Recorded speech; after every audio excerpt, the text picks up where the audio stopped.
اشرفیہ ہے باغ ہمارا، ہم سب اس کے پھول، ہماری منزل عشق رسول، ہماری منزل عشق رسول۔ السلام علیکم ورحمۃ اللہ وبرکاتہ۔ بسم اللہ الرحمن الرحیم۔ باب الکبائر وعلامات النفاق۔ یہ باب ہے کبیرہ گناہوں اور نفاق کی علامتوں کے بیان میں۔ کبائر یہ کبیرہ کی جمع ہے۔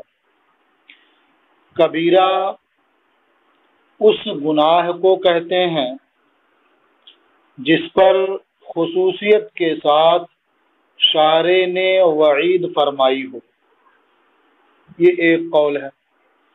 اس سلسلے میں دوسرا قول یہ ہے کہ کبیرہ وہ گناہ ہے جس کے لیے شریعت نے حد مقرر فرمائی ہے۔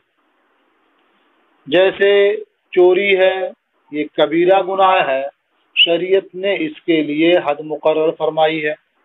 زنا یہ کبیرہ گناہ ہے، شریعت نے اس کے لیے حد مقرر فرمائی ہے۔ یہ دوسرا قول ہوا۔ تیسرا قول یہ بھی ہے کہ کبیرہ یہ اضافی چیز ہے، یعنی یہ ایسا گناہ ہے کہ جب اس کی نسبت اس سے چھوٹے گناہ کی طرف کی جائے تو وہ کبیرہ ہوتا ہے، اور جب اس کی نسبت اس سے بڑے گناہ کی طرف کر دی جائے تو وہی گناہ صغیرہ ہو جاتا ہے۔ اور صغیرہ اور کبیرہ ہونا یہ اشخاص اور احوال کے اعتبار سے بھی مختلف ہوتا ہے۔ یعنی کبھی ایسا ہوتا ہے کہ ایک شخص کی طرف نسبت کرتے ہوئے وہ گناہ صغیرہ ہے، اور دوسرے شخص کی طرف نسبت کرتے ہوئے وہ کبیرہ ہے۔ جیسے ایک عمل ہے، وہ عام آدمی کی طرف نسبت کرتے ہوئے وہ نیک کام ہے، لیکن وہی اس سے زیادہ اعلیٰ اشخاص کی طرف نسبت کرتے ہوئے وہ قابل مذمت ہے۔ جیسے خود کہا گیا کہ حسنات الابرار سیئات المقربین، یعنی ابرار کے لیے جو حسنات ہیں، جو نیکیاں ہیں، وہ مقربین کی نسبت سے کیا سیئات ہیں۔ تو یہاں افراد اور اشخاص کے لحاظ سے فرق ہو گیا۔ ایک ہی عمل کسی کے لیے حسنہ ہے اور وہی عمل کسی کے لیے سیئہ ہے۔ تو اسی طرح سے کبیرہ اور صغیرہ گناہ کا بھی حال ہے کہ وہ اشخاص اور افراد کے اعتبار سے مختلف ہوتے ہیں۔ اب کبیرہ کے مقابلے میں صغیرہ آتا ہے، چھوٹا گناہ۔ صغیرہ کی جمع صغائر ہے اور کبیرہ کی جمع یہ کبائر ہے۔ اس سلسلے میں شیخ ابو طالب مکی وہ فرماتے ہیں کہ میں نے اس باب میں جو احادیث وارد ہیں انہیں جمع کیا، یکجا کیا، تو 17 کی تعداد مجھے ملی۔ یعنی کبیرہ گناہ مجھے جو ملے، جو احادیث میں وارد ہیں، ان کی تعداد 17 ہے۔ اصل اس کے بیان کرنے کی وجہ یہ ہے کہ بعض روایات میں کبیرہ گناہوں کی تعداد کا ذکر ہے۔ مثلا بعض میں 3 کا ذکر ہے، بعض میں 4 کا ذکر ہے، بعض میں 7 کا ذکر ہے، بعض میں 9 کا ذکر ہے، اور کسی میں اس سے زیادہ کا بھی ذکر ہے۔ لیکن اتنی بات تو طے ہے کہ حدیث میں جہاں کہیں بھی تعداد کا ذکر ملتا ہے وہ حصر کے لیے نہیں ہے، بلکہ موقع کی مناسبت سے حضور نبی کریم صلی اللہ تعالی علیہ وسلم نے بیان فرمایا۔ تو اسی حوالے سے شیخ ابو طالب مکی فرماتے ہیں کہ جو احادیث اس باب میں وارد ہیں جس میں کبیرہ کا ذکر ہوا ہے، جب میں نے انہیں جمع کیا تو مجھے 17 کی تعداد ملی ہوئی۔ اب وہ 17 ہیں کون؟ تو اسے ہم آپ کے سامنے پیش کر دیتے ہیں تاکہ آگے جو احادیث آپ پڑھیں گے اس میں الگ الگ جو ذکر آئے گا تو آپ سمجھ جائیں گے کہ یہ ذکر حصر کے لیے نہیں ہے، بلکہ اتفاق سے، موقع کی مناسبت سے اللہ کے رسول نے ان کا ذکر کیا ہے۔ تو کسی میں کچھ اور ہے، کسی میں کچھ اور ہے، ان سب کو ملائیں گے تو ان کے مطابق 17 کی تعداد پہنچے گی۔ یہ فرماتے ہیں کہ 4 کا تعلق قلب سے ہے، جو 17 مجھے ملے ان میں 4 کا تعلق قلب سے ہے۔ وہ 4 کیا ہے؟ ان میں ایک ہے شرک، یعنی اللہ کے ساتھ کسی کو شریک ٹھہرانا، چاہے وجود میں، چاہے خلق میں، اور چاہے عبادت میں۔ شرک ایک ہوا، اور معصیت پر اصرار کی نیت، اور اللہ کی رحمت سے مایوسی، اور اللہ کی خفیہ تدبیر سے بے خوف ہونا، مامون ہونا۔ یہ 4 چیزیں ہیں جن کا تعلق قلب سے ہے، اور 4 گناہ ہیں جن کبیرہ جن کا تعلق زبان سے ہے۔ ان میں ایک ہے جھوٹی گواہی دینا، ایک ہے پارسا عورت کو زنا کی تہمت لگانا، یعنی جو عورت زنا سے بری ہے اسے زنا کی تہمت لگانا، اور تیسری قسم ہے اس کی دانستہ جھوٹی قسم کھانا، یعنی کوئی معاملہ ہو چکا ہے، کوئی واقعہ ہو چکا ہے، آپ جانتے ہیں کہ ایسا نہیں ہوا ہے لیکن آپ قسم کھا لیں کہ نہیں ایسا ہی ہوا ہے۔ اور چوتھی چیز ہے جادو۔ یہ 4 چیزیں ہیں جن کا تعلق زبان سے ہے، کل 8 کی تعداد ہو گئی۔ اور کہتے ہیں کہ 3 کا تعلق بطن سے ہے، یعنی پیٹ سے ہے۔ اس میں ایک ہے شراب پینا، اور ایک ہے یتیم کا مال کھانا، یہ ناحق، اور ایک ہے ربا کا مال کھانا، سود کھانا۔ یہ 3 ہو گئے، تو 8 پہلے ہو چکے اور 3 یہ 11۔ فرماتے ہیں کہ 2 کا تعلق شرمگاہ سے ہے، ایک ہے زنا اور ایک ہے لواطت، اور 2 کا تعلق ہاتھ سے ہے، یعنی ایک ہے کسی کو ناحق قتل کرنا اور ایک ہے چوری کرنا۔ تو 4 پہلے ہوئے تھے جن کا تعلق دل سے تھا، 4 اس کے بعد جن کا تعلق زبان سے ہوا، 8 ہو گئے، پھر 3 کا تعلق بطن سے، 11 ہو گئے، پھر 2 کا تعلق شرمگاہ سے، 13 ہو گئے، پھر 2 کا تعلق ہاتھ سے، یہ 15 ہو گئے۔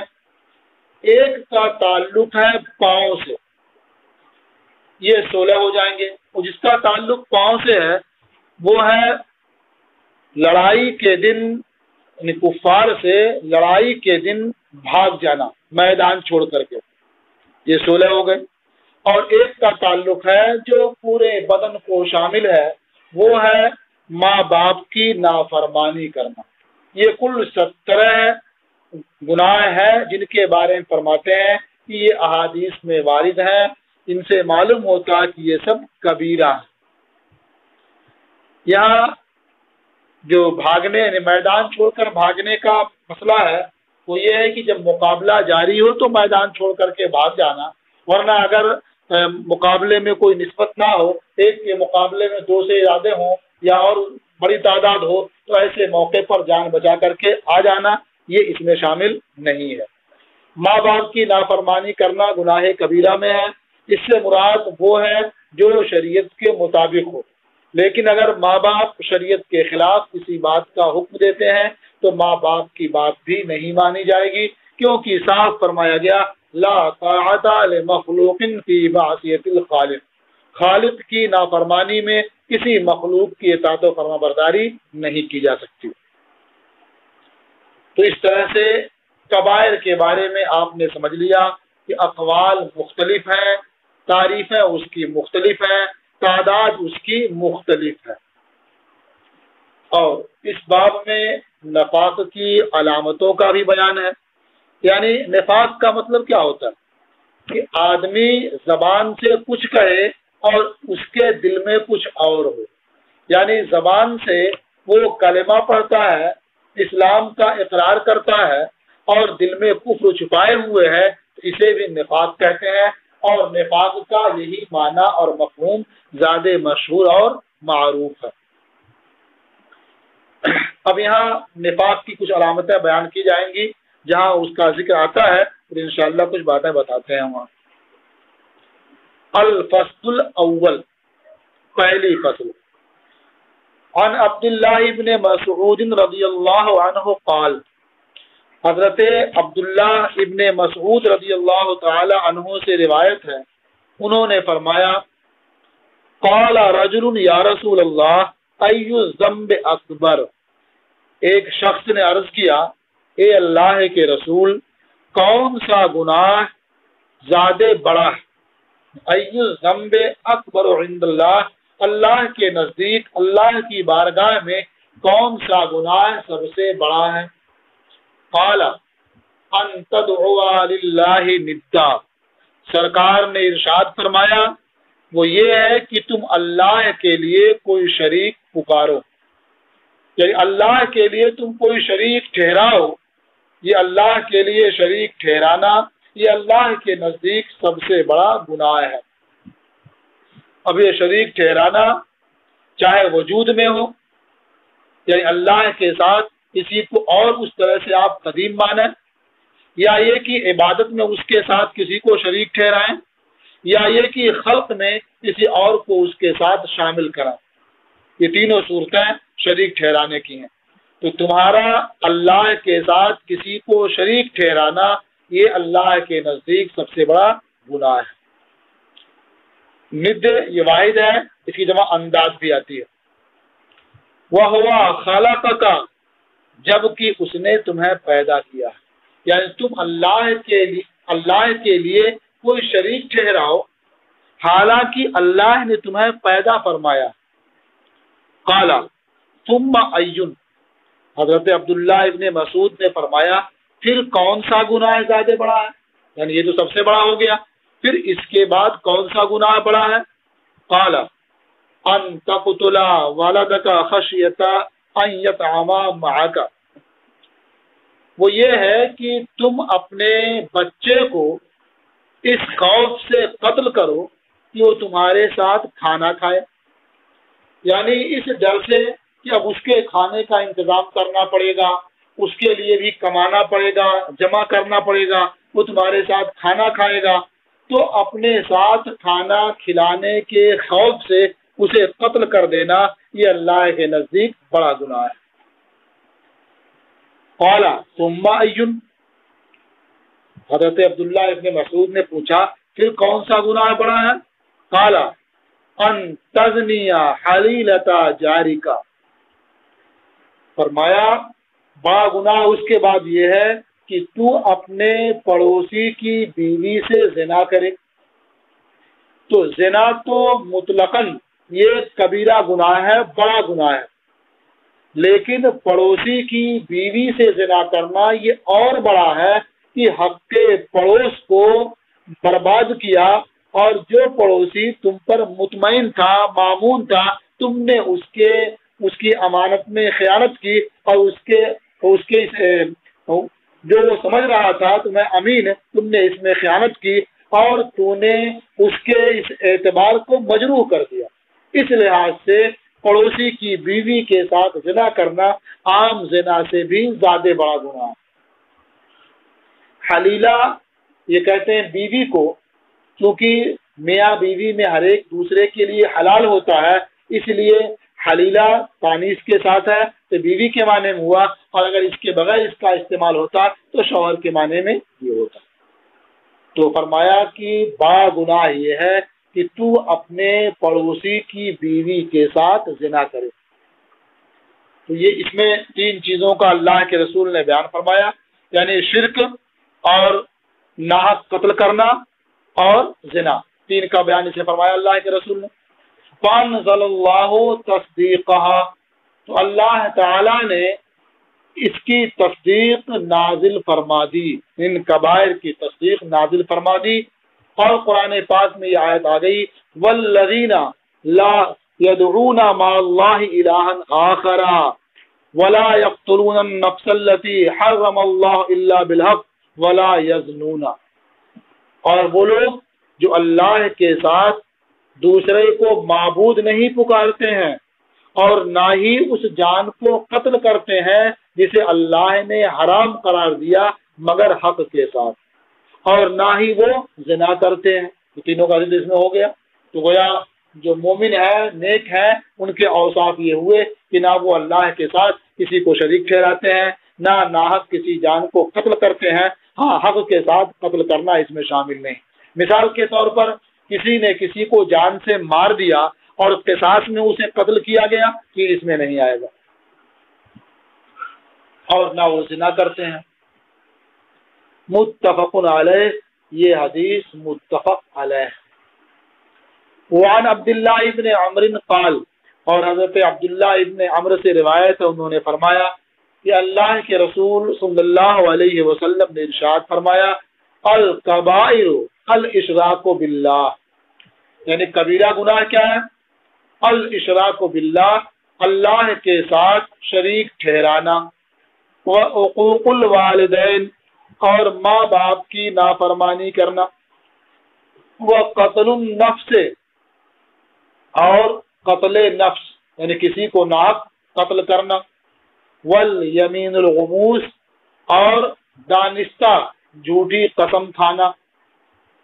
تو اس میں دیکھیے حقوق والدین کا ایک ذکر زائد ہوا اور ایک یمین غموس کا زائد ذکر ہوا. 3 کا ذکر پہلے ہو چکا، یہ 2 مزید ہیں اس میں، تو اب ملائیں گے تو 5 ہو جائیں گے. ایسے ہی رواہ البخاری، اسے امام بخاری نے روایت کیا. وفی روایت انس وشہادۃ الزور بدل الیمین الغموس، اور حضرت انس کی روایت میں ہے الیمین الغموس کے بدلے شہادت الزور ہے، یعنی جھوٹی گواہی دینا. ایک اور بڑھ جائے گا اس طرح سے. وعن، متفق علیہ، یہ حدیث بھی متفق علیہ. وعن ابی ہریرہ قال، اور حضرت ابو ہریرہ سے روایت ہے، فرمایا قال رسول اللہ صلی اللہ علیہ وسلم اجتنبوا السبع الموبقات، اللہ کے رسول صلی اللہ علیہ وسلم نے ارشاد فرمایا کہ ہلاک کرنے والی 7 چیزوں سے بچو. موبقات کا معنی مہلکات، یعنی وہ 7 گناہ جو ہلاک کرنے والے ہیں ان سے بچو. قالوا یا رسول اللہ وما ہن، صحابہ نے عرض کیا کہ اللہ کے رسول وہ ہلاک کرنے والی 7 چیزیں کون سی ہیں؟ قال الشرک باللہ، فرمایا اللہ کے ساتھ شرک کرنا، کسی کو شریک ٹھہرانا. والسحر، اور جادو. وقتل النفس التي حرم اللہ الا بالحق، اور اس جان کا قتل کرنا جسے اللہ نے حرام قرار دیا ہے مگر حق کے ساتھ، یعنی قصاص میں اگر قتل کرنا ہے اسے تو یہ جرم میں نہیں آئے گا. وَأَكَلُ الرِّبَا، اور سود کھانا. وَأَكَلُ مال الیتیم، اور یتیم کا مال کھانا یعنی ظلمن. وَالتَّوَلِّي یوم الزَّحْفِ، اور لڑائی کے دن پیٹھ پھیر کر بھاگنا. وَقَذْفُ الْمُحْصَنَاتِ المؤمنات الغافلات، اور غافل ایمان والی پارسا عورتوں کو زنا کی تہمت لگانا.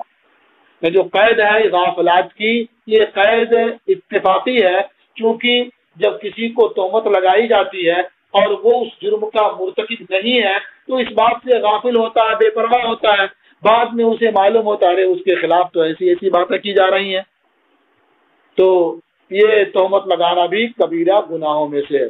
اب آپ دیکھیں اس میں قذف محصنات کا بھی اضافہ ہوا، جادو کا بھی اضافہ ہوا، اکل مال یتیم کا بھی اضافہ ہے، اور والتولی یوم الزحف کا بھی اضافہ ہے.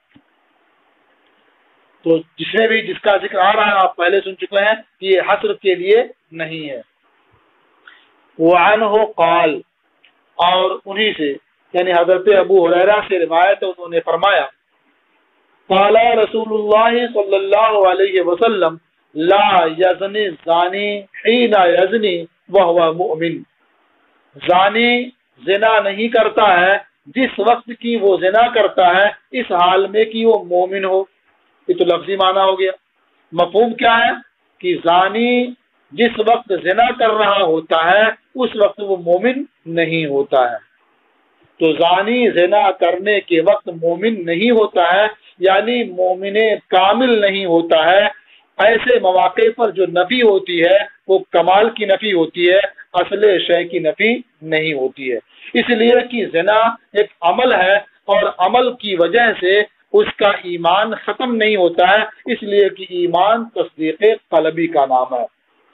ہاں، ایمان کا جو نور ہے بلا شبہ بجھا ہوا معلوم ہوتا ہے، اور ایمان کے جو تقاضے ہیں بلا شبہ وہ فوت ہوتے نظر آتے ہیں۔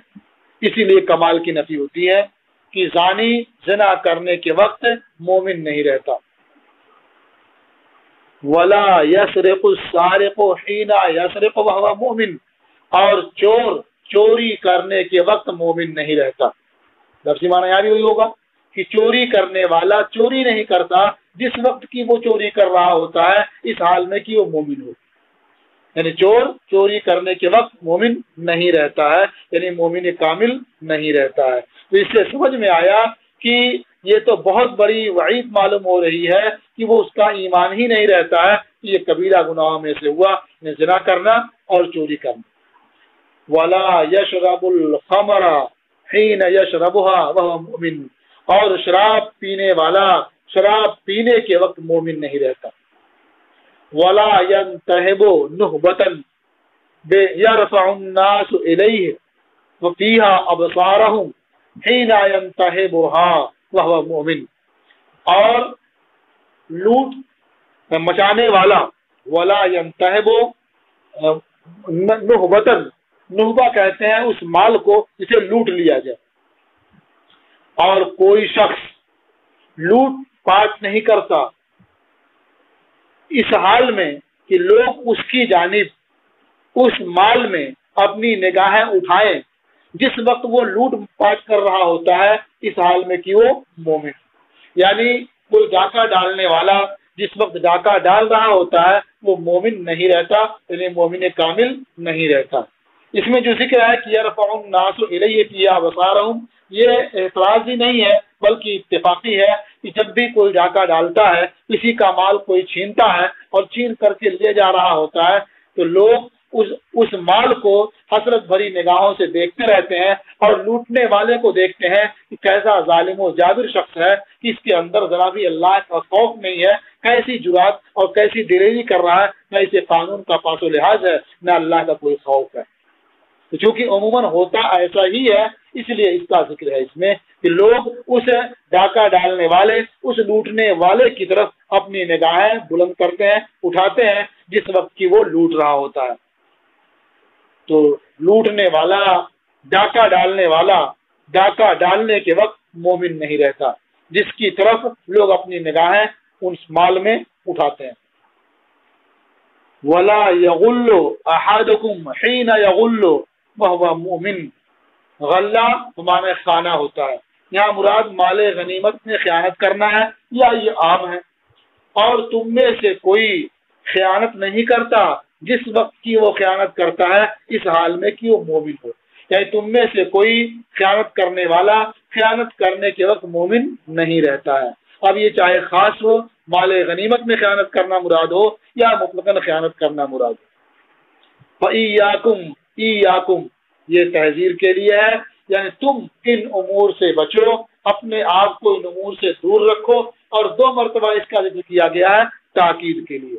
متفق علیہ، یہ حدیث متفق علیہ ہے۔ وفی روایت ابن عباس، اور حضرت ابن عباس کی روایت میں ہے ولا یقتل حین یقتل وهو مؤمن، اور قتل کرنے والا قتل کرنے کے وقت مومن نہیں رہتا۔ قال اکرمۃ قلت لابن عباس کیف ينزع الایمان منه، حضرت اکرمہ فرماتے ہیں کہ میں نے ابن عباس سے پوچھا کہ ایمان اس شخص سے کیسے نکال لیا جاتا ہے، کیسے کھینچ لیا جاتا ہے؟ قال، انہوں نے فرمایا ہاکذا، اس طرح سے۔ اب اس طرح تو آپ کو نظر نہیں آئے گا، تو انہوں نے بتا دیا اس طرح کا مطلب وَشَبَّكَ بَيْنَ أَصَابِعِهِ، اور انہوں نے اپنی انگلیوں کے درمیان تشبیک فرمائی۔ تشبیک کا مطلب ہوتا ہے ایک ہاتھ کی انگلیوں کو دوسرے ہاتھ کی انگلیوں میں ڈال دینا۔ تو انہوں نے ایک ہاتھ کی انگلیوں کو دوسرے ہاتھ کی انگلیوں کے درمیان ڈال دیا، ثم اخرجها، پھر ان انگلیوں کو دوسرے ہاتھ کی انگلیوں سے نکالا۔ تو کہا اس طرح جیسے یہ انگلیاں باہم ملی ہوئی تھی، ایک دوسرے کے اندر گھسی ہوئی تھی، اور ایسے انگلیاں باہر نکل آئیں، تو ایسے ایمان نکال لیا جاتا ہے، الگ کر لیا جاتا ہے۔ فَإِن تَابَ عَادَ إِلَيْهِ هَكَذَا، اور اگر وہ بندہ اس گناہ سے توبہ کر لیتا ہے تو ایمان اس کی طرف لوٹ آتا اس طرح سے۔ کس طرح سے؟ وَشَبَّكَ بَيْنَ أَصَابِعِهِ، اور اس طرح کہتے ہوئے اپنے ایک ہاتھ کی انگلیاں دوسرے ہاتھ کی انگلیوں میں پھنسا لی، اپنی انگلیوں کے درمیان تشبیک فرمائی۔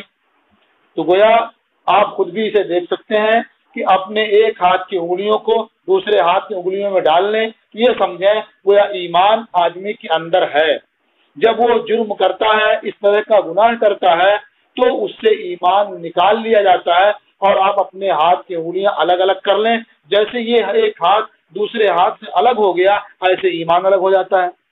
پھر جب وہ توبہ کرتا ہے تو اس کا ایمان اس کی طرف لوٹ جاتا ہے، جیسے انگلیاں باہم پھر آپ ملا لیں اور ایک دوسرے کے اندر کیا ہے وہ مل جاتی ہیں، ایک دوسرے سے مل جاتی ہیں اور باہم مضبوط ہو جاتی ہیں، ایسے ایمان بھی اس کے اندر آ جاتا ہے۔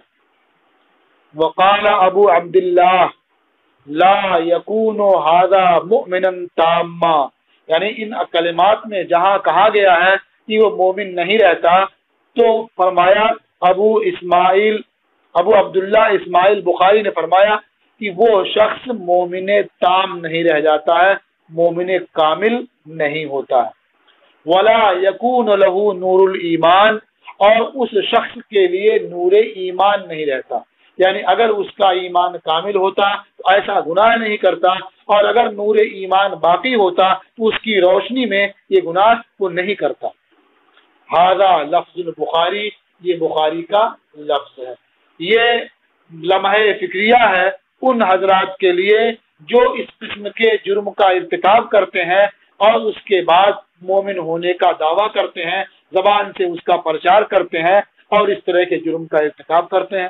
انہیں سمجھ لینا چاہیے کہ ان کے ایمان کا نور بجھ گیا ہے، اس لیے کہ اگر نور بجھا نہ ہوتا، نور باقی ہوتا، تو اس کی روشنی میں ایسے برے افعال وہ نہیں کرتے۔ وعن ابی ہریرہ قال، اور حضرت ابو ہریرہ سے روایت ہے، انہوں نے فرمایا قال رسول اللہ صلی اللہ علیہ وسلم آیت المنافق ثلاث، اللہ کے رسول صلی اللہ علیہ وسلم نے ارشاد فرمایا کہ منافق کی نشانی 3 ہے۔ آیت المنافق ثلاث، تو منافق کا معنی تو آپ سمجھ گئے، اب اس کی نشانی، اس کی علامت 3 ہے، آپ یہاں سنیں گے۔ زادہ مسلم وَإِنْ صَامَ وَصَلَّى وَزَعَمَ أَنَّهُ مسلم، یعنی امام مسلم نے اتنا اور اضافہ کیا ہے کہ منافق کی نشانی 3 ہے، اگرچہ وہ روزہ رکھے اور نماز پڑھے اور اس بات کا دعویٰ کرے کہ وہ مسلمان ہے، تو ان سب کے باوجود منافق کی علامت یہ 3 ہے۔ ان علامتوں کو دیکھ کر کے یہ سمجھ میں آتا ہے کہ یہ اس کے اندر نفاق پایا جا رہا ہے۔ دیکھیے یہ بات بھی ذہن میں رہے کہ یہ نفاق کی علامتیں ہیں، اسے آپ نفاق کو پہچان سکتے ہیں، لیکن جس کے ساتھ یہ علامت پائی جائے یہ کوئی ضروری نہیں ہے کہ واقعی وہ منافق ہو، یعنی اصطلاحی منافق کہ زبان سے کلمہ اسلام کا اقرار کرتا ہو اور دل میں کفر چھپائے ہو، ایسا ہونا ضروری نہیں ہے۔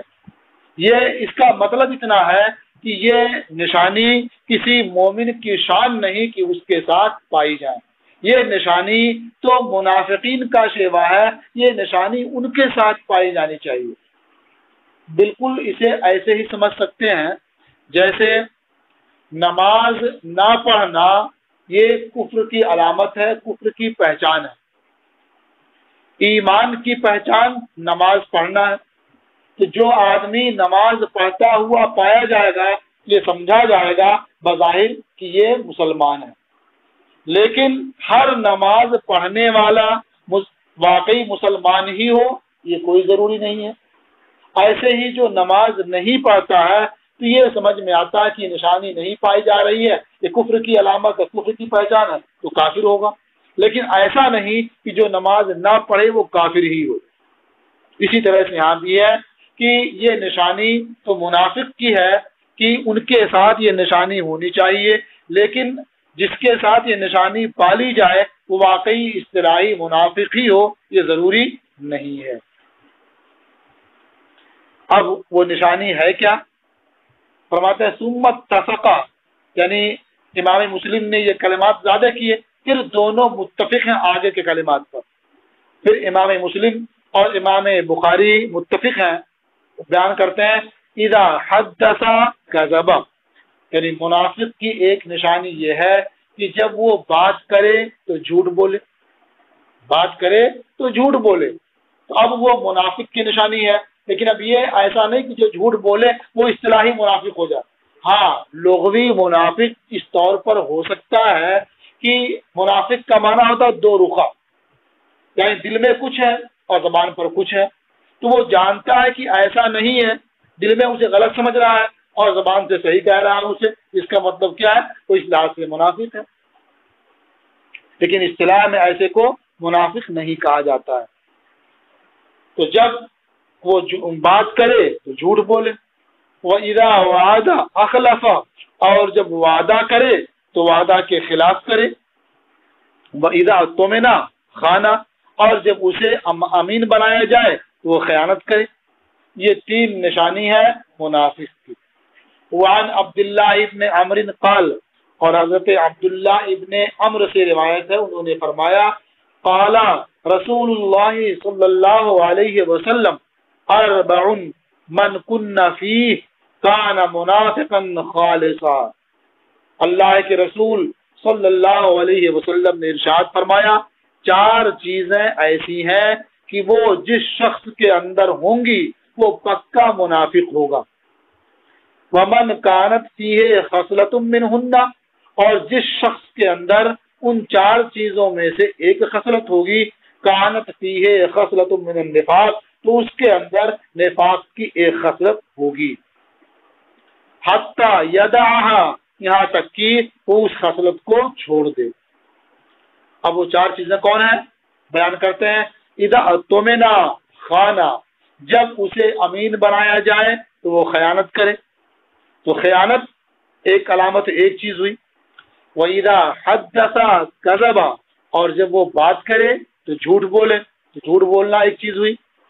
وَإِذَا عَاهَدَ غَدَرَ، اور جب وہ عہد و پیمان کرے تو اس کے خلاف کرے، دھوکہ دے۔ وَإِذَا خَاصَمَ فَجَرَ، اور جب وہ جھگڑا کرے تو گالی بکے، الزام لگائے۔ فجرہ میں دونوں چیزیں ہیں، گالی بکنا اور الزام لگانا، یعنی جب گالی دینے سے آدمی سامنے والا ناراض نہیں ہوتا ہے، اسے برا نہیں مانتا ہے، تو اس پر بے جا الزام لگانا شروع کر دیتا ہے آدمی جھگڑے میں، تو یہ بھی نفاق کی ایک علامت ہے، ایک خصلت ہے۔ تو چار چیزیں ہوئی، یعنی خیانت کرنا، جھوٹ بولنا، دھوکہ دینا اور الزام لگانا۔ متفق علیہ، یہ حدیث متفق علیہ۔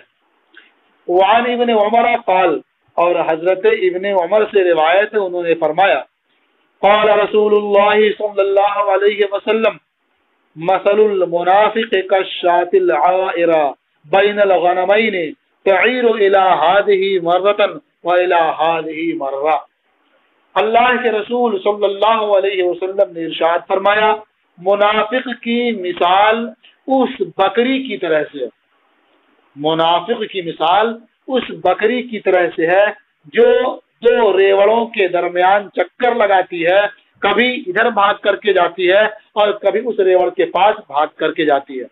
یہاں مراد وہ بکری ہے جو بکرے کی خواہش رکھتی ہے اور جفتی کے لیے وہ دوڑتی بھاگتی پھرتی ہے، کبھی جلدی سے بھاگ کے اس ریوڑ میں جاتی ہے، کبھی بھاگ کے اس ریوڑ میں جاتی ہے۔ اس کا مقصد صرف اور صرف اپنی خواہش کی تکمیل ہوتی ہے، اس کے علاوہ کچھ بھی نہیں کہ وہ کس کے ساتھ رہے اور کس کے ساتھ نہ رہے۔ تو جیسے وہ بکری جو جفتی کے لیے بے قرار ہوتی ہے اور اس ریوڑ میں بھاگتی رہتی ہے، ایسے ہی منافق کا حال ہے، کبھی اس کے پاس جاتا ہے، کبھی اس کے پاس جاتا ہے، کبھی ایسی بات کرتا ہے، کبھی ویسی بات کرتا ہے، اسے صرف اور صرف اپنا نفع اور اپنا فائدہ مقصود ہوتا ہے اور باقی کسی اور چیز سے کوئی سروکار نہیں ہوتا ہے۔ تو منافق کی مثال اس شاط عائرہ کی طرح سے۔ الفصل الثانی، دوسری فصل، یعنی باب الکبائر کی دوسری فصل۔ ان صفوان ابن عسال، صفوان ابن عسال سے روایت ہے، انہوں نے فرمایا قال یہودی لصاحبہ اذهب بنا الی ھذا النبی، ایک یہودی نے اپنے ساتھی سے کہا ہمیں اس نبی کے پاس لے چلو، اذهب بنا الی ھذا النبی، ہمیں اس نبی کے پاس لے چلو۔ فقال له صاحبہ، تو اس سے اس کے ساتھی نے کہا لا تقل نبی، نبی مت کہو، کیوں؟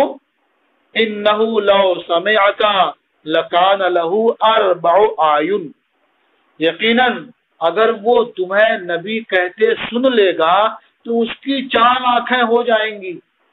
کیا مطلب 4 آنکھیں ہو جائیں گی؟ یہ 4 آنکھ ہونا کنایا ہے خوشی سے، یعنی جب وہ سن لیں گے کہ تم انہیں نبی کہہ رہے ہو تو وہ بہت خوش ہوں گے اور یہ کہیں گے کہ دیکھو یہودی بھی ہمیں نبی کہہ رہے ہیں، لہذا تم نبی مت کہو، ملنا ہے چلو ملاقات کراؤ لیکن نبی مت کہو۔ فَأَتَيَا رسول اللہ صلی اللہ علیہ وسلم، تو وہ دونوں یہودی اللہ کے رسول صلی اللہ علیہ وسلم کے پاس آئے۔ فَسَأَلَاهُ عَنْ آیَاتٍ بَيِّنَاتٍ، تو انہوں نے آیات بینات کے بارے میں دریافت کیا، یعنی اللہ کے رسول صلی اللہ علیہ وسلم سے امتحاناً آزمائش کے طور پر 9 آیات بینات کے بارے میں دریافت کیا۔ یہ آیات بینات کیا ہیں؟ فقالا، انہیں اپنی آسمانی کتاب کے ذریعہ ان آیات بینات کا علم تھا اور وہ جانتے تھے کہ یہ نبی تو ہماری آسمانی کتاب پڑھ نہیں پاتے، پڑھنا نہیں جانتے، پڑھے نہیں ہیں، تو انہیں تو اس کے بارے میں معلوم نہیں ہوگا، تو اگر یہ صحیح بتا دیتے ہیں تو اس کا مطلب یہ اللہ کے نبی ہوں گے۔ اس لیے آزمانے کے لیے، امتحان کے لیے انہوں نے 9 آیات بینات کے بارے میں سرکار سے دریافت کیا۔ فقال رسول اللہ صلی اللہ علیہ وسلم، تو اللہ کے رسول صلی اللہ علیہ وسلم نے ارشاد فرمایا لا تشرکوا باللہ شیئا، تم اللہ کے ساتھ کسی کو شریک نہ ٹھہراؤ، ایک ہو گیا۔ ولا تسرقوا، چوری نہ کرو، 2۔ نمبر 3 ولا تزنوا، اور زنا کاری نہ کرو۔ ولا تقتلوا النفس التي حرم اللہ الا بالحق، اور اس جان کو قتل نہ کرو جس کے قتل کو اللہ نے حرام کیا ہے مگر حق کے ساتھ، یعنی قصاص وغیرہ مثلا۔ ولا تمشوا ببریء الی ذی سلطان لیقتلہ، اور کسی بے قصور کو طاقت والے کے پاس، غلبے والے کے پاس نہ لے جاؤ کہ وہ اسے مار ڈالے۔ ولا تسحروا، اور جادو نہ کرو۔ ولا تأکلوا الربا، اور سود نہ کھاؤ۔ ولا تقذفوا محصنة، اور کسی پارسا عورت کو زنا کی تہمت نہ لگاؤ۔ ولا تولوا للفرار یوم الزحف، اور کفار کے ساتھ لڑائی کے دن بھاگنے کے لیے پیٹھ نہ پھیرو۔ یہ کل 9 چیزیں ہو گئیں جو آپ نے بیان فرما دی۔ وعلیکم خاصتاً الیہود، اور فرمایا اے یہودیو خاص طور سے تم پر یہ بھی لازم ہے ان لا تعتدوا فی السبت، کہ تم ہفتے کے روز حد سے آگے نہ بڑھو۔ قال، راوی کہتے ہیں فقبل یدیہ ورجلیہ، یہ سن کر کے ان دونوں یہودیوں نے نبی کریم صلی اللہ تعالی علیہ وسلم کے ہاتھ اور پاؤں کو بوسہ دیا۔ وقال، اور دونوں بولے نشہد انک نبی، ہم اس بات کی شہادت دیتے ہیں کہ آپ نبی ہیں۔ قال فما یمنعکم ان تتبعونی، تو سرکار نے فرمایا کہ جب تم اس بات کی شہادت دیتے ہو کہ میں نبی ہوں تو تمہیں میری اتباع کرنے سے کون سی چیز روک رہی ہے؟ فما یمنعکم، تمہیں کون سی چیز روک رہی ہے، تمہارے لیے معنی کیا ہے کہ تم میری اتباع کرو؟ قالا، ان دونوں نے کہا ان داؤد علیہ السلام دعا ربہ ان لا یزال من ذریتہ نبی، ان دونوں نے کہا کہ داؤد علیہ السلام نے دعا کی تھی اپنے پروردگار سے کہ ہمیشہ ان کی ضروریت میں کوئی نبی رہے۔ یہ کہنا کہ دعا کی تھی ہمیشہ ان کی ضروریت میں کوئی نبی رہے، یہ اختراع ہے ان کا۔ اصل بات کیا تھی وہ آگے بیان کیا، وَإِنَّا نَخَافُ إِن تَبِعْنَاكَ أَن يَقْتُلَنَا الْيَهُودُ، ہمیں خوف ہے کہ اگر ہم نے آپ کی اتباع کی، اگر ہم نے آپ کی پیروی کی تو ہمیں یہود قتل کر دیں گے۔ تو یہود کے ہمیں قتل کرنے کے خوف سے ہم آپ کی اتباع نہیں کر رہے ہیں۔ تو معلوم ہوا کہ یہ یہود جو کتاب کا علم رکھتے تھے وہ اچھی طرح سے آپ کو پہچانتے تھے اور امتحان کے ذریعے آپ کو پرکھتے بھی تھے اور یقین بھی کر لیتے تھے کہ یہ نبی آخر الزماں ہے، لیکن پھر بھی ایمان نہیں لاتے تھے، یا تو حسد کی بنیاد پر، یا جلن کی بنیاد پر، یا اپنے سے بڑوں کے خوف کی بنیاد پر۔ رواہ الترمذی و ابو داؤد والنسائی، اسے امام ترمذی، ابو داؤد اور نسائی نے ذکر کیا ہے۔ اچھا، اب وہ آگے ایک اور یہ ذکر کرتے ہیں، وعن انس قال، یہاں ایک چیز میں نے ذکر نہیں کیا، وہ تفصیل طلب تھی، جو آسان بات کی میں نے بتا دیا۔ وہ اوپر یہ تھا کہ آیات بینات جو سرکار نے یہ 9 احکام بیان کیے، یہی آیات بینات ہیں، یا آیات بینات وہ ہیں جن کا ذکر قرآن کریم میں ہے اور اس کے بعد آپ نے یہ 9 چیزیں ذکر کی۔ اس بارے میں اقوال مختلف ہیں، جو ظاہر تھا، واضح تھا، وہ میں نے آپ کے سامنے بیان کر دیا تاکہ آپ کے لیے سمجھنا آسان ہو۔ وعن انس قال، اور حضرت انس سے روایت ہے، انہوں نے فرمایا کہ اللہ کے رسول صلی اللہ علیہ وسلم نے ارشاد فرمایا، ثلاث من اصل الایمان، 3 چیزیں اصل ایمان سے۔ وہ 3 چیزیں کیا ہیں؟ الکف امن قال لا الہ الا اللہ، یعنی اس سے تعرض نہ کرنا، اس سے چھیڑ چھاڑ کرنے سے باز رہنا جو لا الہ الا اللہ کہتا۔ لا تکفر ہو بذنب، کسی گناہ کی وجہ سے اس کی تکفیر نہ کرو، یعنی کوئی گناہ سرزد ہو گیا، خواہ گناہ صغیرہ ہو یا گناہ کبیرہ ہو، تو گناہ کی وجہ سے اس کی تکفیر نہ کرو۔ ولا تخرجہ من الاسلام بعمل، اور کسی عمل کی وجہ سے اسے اسلام سے خارج نہ کرو، یعنی جو کلمہ طیبہ پڑھتا ہے تو کسی عمل کی بنیاد پر اسے اسلام سے خارج نہ کرو۔ ہاں، اگر وہ کفر کرتا ہے تو پھر اس وقت کلمہ پڑھنا مفید نہیں ہوگا جب تک کہ وہ توبہ استغفار نہ کرے۔ والجہاد ماض مذ بعثنی اللہ الی ان یقاتل آخر هذه الامہ الدجال، اور جہاد یہ جاری ہے جب سے اللہ تعالی نے مجھے مبعوث فرمایا ہے یہاں تک کہ اس امت کا آخری حصہ یہ دجال سے قتال کرے گا۔ لا یبطلہ جور و جائر ولا عدل و عادل، جہاد کو باطل نہیں کرے گا، نہ کسی عادل کا عدل اور نہ ہی کسی ظالم کا ظلم، یعنی کسی بھی طرح سے جہاد باطل نہیں ہوگا، یہ اپنے موقع پر قائم رہے گا، باقی رہے گا، جب اس کی ضرورت پیش آئے گی اس پر عمل درآمد کیا جائے گا۔ والایمان بالاقدار، اور تیسری چیز جو اصل ایمان سے ہے وہ ہے تقدیروں پر ایمان رکھنا، یعنی وہ خیر یا شر ہر طرح کی تقدیر پر ایمان رکھنا کہ جو کچھ دنیا میں جاری ہوتا ہے چلتا ہے سب اللہ تعالیٰ کے قضا اور قدر سے ہے، اس کے فیصلہ کرنے سے، اس کے مقدر فرمانے سے ہے۔ رواہ ابو داؤد، اسے ابو داؤد نے روایت کیا۔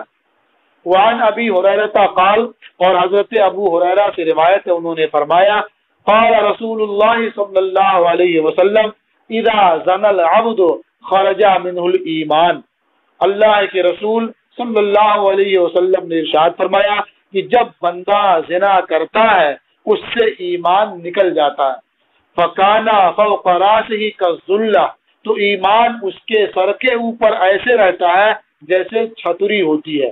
فاذا خرج من ذلك العمل، تو جب بندہ اس عمل سے نکل جاتا ہے، علیحدہ ہو جاتا ہے، رجع الیہ الایمان، تو ایمان اس بندے کی طرف لوٹ آتا ہے۔ اسے ترمذی اور ابو داؤد نے روایت کیا ہے۔ تو یہ حدیث بھی اسی طرح کی ہوئی جو آپ پہلے پڑھ چکے کہ چوری کرنے والا چوری کے وقت مومن نہیں رہتا، زنا کرنے والا زنا کے وقت مومن نہیں رہتا، یعنی مومن کامل نہیں رہتا، گویا جو اس کے ایمان کا تقاضا ہے وہ پایا نہیں جاتا، وہ پورا ہوتا نظر نہیں آتا۔ بس یہ فصل بھی تمام ہوئی اور آپ کا سبق بھی آج کا تمام ہوا۔ السلام علیکم ورحمۃ اللہ تعالی وبرکاتہ۔ اشرفیہ ہے باغ ہمارا، ہم سب اس کے پھول، ہماری منزل عشق رسول، ہماری منزل